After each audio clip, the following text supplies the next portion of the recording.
some fascinating moments yesterday at a House hearing with Secretary of Health and Human Services Robert F. Kennedy Jr.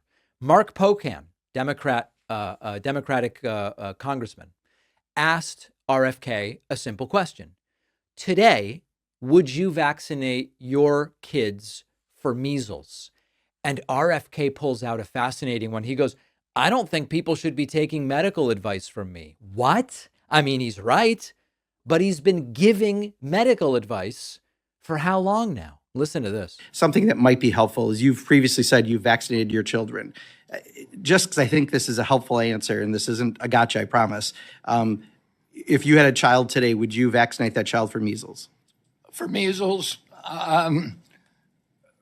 probably for measles. What I would say is my opinions about vaccines are irrelevant. Except he was chosen because of those opinions to be Secretary of Health and Human Services. That's the funny thing. My opinions don't matter. Well, you're here because of your dumb opinions. Jay Bhattacharya.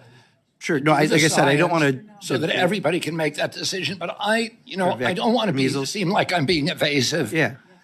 But I don't think people should be taking medical advice from me. Right. No, I got that. And I'm not asking you to give them medical advice, but would you vaccinate your child for measles? If I answer that question directly, that it will seem like I'm giving advice to other people, and I don't want to be doing that. I want people to make. But that's kind of your jurisdiction because CDC does give advice, right? I'm not trying to do it as a gotcha. I was just kind of. What we're going to try to do is to lay out the pros and cons, the risks and benefits accurately as we understand them. Okay. With replicable studies. Can you talk about chickenpox? Would you vaccinate your child against chickenpox? I don't want to give advice. I can tell you in Europe, they don't use the chickenpox vaccine specifically because the preclinical trial shows that when you inoculate the population for chickenpox, you get shingles in older people, which is more dangerous. Just one last one, just a yes or no, please, if we could. Polio? Polio? Again, I don't want to be giving advice. You get the picture, okay? The Secretary of Health and Human Services says we shouldn't take medical advice from him. Now, I happen to agree in this particular case that that's true, but this is a guy who built his entire public persona in the last 15, 20 years on giving nonstop medical advice, often bad medical advice on vaccines, on autism, on COVID. And now suddenly it's who am I? Well, you're the Secretary of Health and Human Services. And now all of a sudden he's backing off of every opinion he's given. Now, as if that wasn't enough, this was kind of a interesting moment. RFK gets completely startled by protesters calling him out. He flinches like he saw a ghost. Just a stunning moment. The budget I'm presenting today supports these goals and reflects.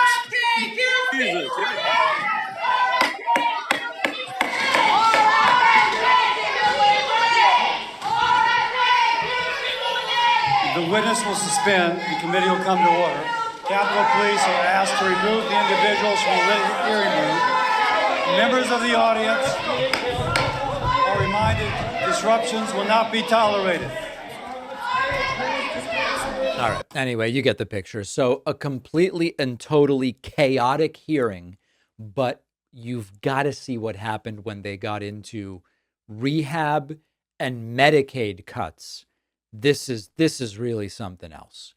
After researching, writing, refining, The Echo Machine, my book, is finally out. This is not just a book about how American politics got so broken. It's also about what's happening right now and what we can still do to stop things from getting worse. Trump's been back in power. The results have been even more catastrophic than many feared, with targeting of political opponents and gutting democratic institutions, laying the groundwork to even further consolidate power. But the thing is that none of this is inevitable. The same forces that brought us here can be countered if we understand how they work and what to do about them. And that's what the Echo Machine is all about. Some say that without corporate media backing, books like this can't succeed. I think we can prove them wrong. You can get the Echo Machine right now at davidpakman.com/echo on Amazon, Barnes & Noble, Audible, Kindle, or by calling any local bookstore and asking them to order it.